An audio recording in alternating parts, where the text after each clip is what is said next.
Kaya, akayin nyo mga report ko sa kalo. Naintindihan?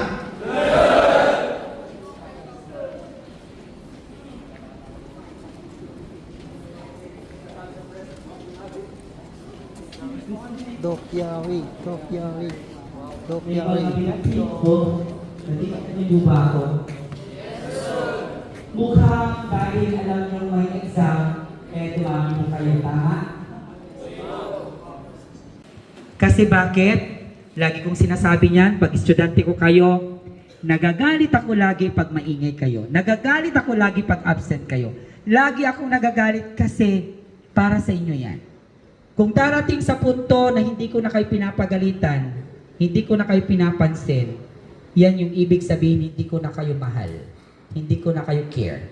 Wala na akong pack sa inyo. Pero habang nagagalit ang mga officers sa inyo, ang mga instructors ninyo, habang lagi namin kayo pinagsasabihan, ibig sabihin, mahalaga pa rin kayo sa amin. Mahal pa rin namin kayo. Yun yung dahilan.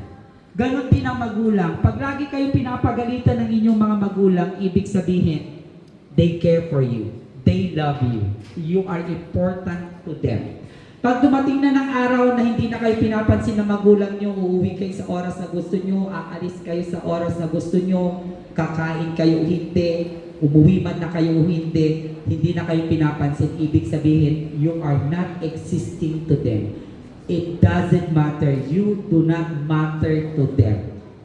Doon na kayo magtaka. Doon na kayo matrigger. Ay, hindi na ako mahal ng magulang ko. Ay, hindi na ako love ni Doc Yari. Ay, hindi na ako care ng ROTC. Gawin mo na yung gusto mo. Sirain mo na yung buhay mo. Bahala ka na, that's your life. Pero habang nandito kami, taking good care of your attendance, taking good care of what will you become after this month, ibig sabihin, you matter. Diba? You get me? Para sa inyo to eh, kailangan pa ba namin to? May mga rambo na kami eh. Nandito na tayo sa unang laban natin, August, September, October, November. Isang buwan na lang. Actually, wala nang buwan. We're just counting days. Kaya sabi ko, December 15, bakasyon na yan. Sa Lunes ko pwede na kayo kumuha ng clearance. Mag-start na kayo magpasay ng clearance. O diba, napipil nyo naman na malapit na yung bakasyon. December 28, 29, 30, enrollment for second semester, January 5. Lunes, start ng klase, flag ceremony. Second semester na matatapos yan ng April. O, ang bilis ng araw, January, February, March, April, 4 months lang kung na mahigit. Bakasyon na na, babalik kayo dito second year. Hanyo mga malmalayan, agraduar kayo mag-gaya mo. Ayoko na nasa huli ang pagsisisi. Yung pagsisisi ka, sayang, nilalagay ko maitid. Sayang, nagadalala ko maitid. Sayang, kakla ko manag-absent. Tandaan nyo, sa bawat gising nyo ng umaga, sa bawat ligo ninyo, sa bawat bihis nyo, sa bawat punta nyo ng school, na hindi kayo nag-aaral ng mabuti, hindi kayo pumapasok, it's a loss of money sa parents nyo. Tatlo yung nawawala eh. It's a loss of time, a loss of effort, and a loss of money. Nagdigos ka, nagshampoo ka, kwarta di jay. Nag-report ka di pala yung atletica, kwarta di jay. Mayaman yung parents nyo, nandun na tayo. Pero kayo, proud ba kayo sa sarili nyo na naging mayaman kayo dahil may minana kayo sa magulang ninyo? Mali.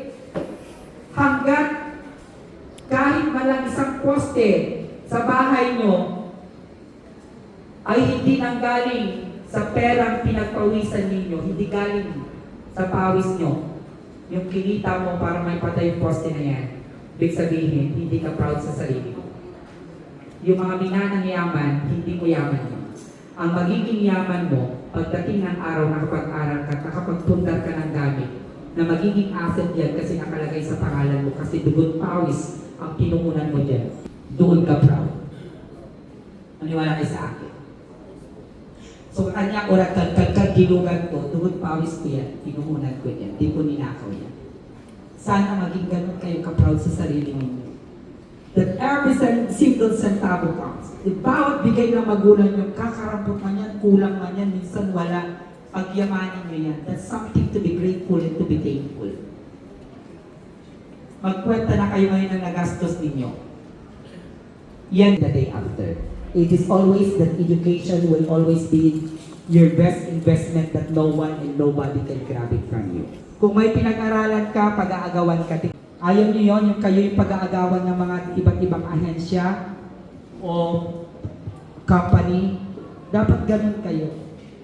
We'll never know, 10 years from now, baka isa na kayo sa mga congressman, isa na kayo sa mga barangay officials, o kayo 10 years from now, isa sa inyo, baka maging senator. We'll never know.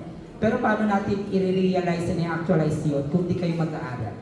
Ngayon pa lang, parte ng pag-aaral nyo ang number 1, disiplina. Disiplina sa pagpasok.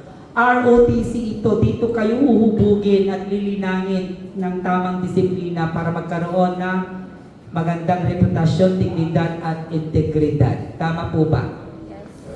Okay. That's all about my announcement.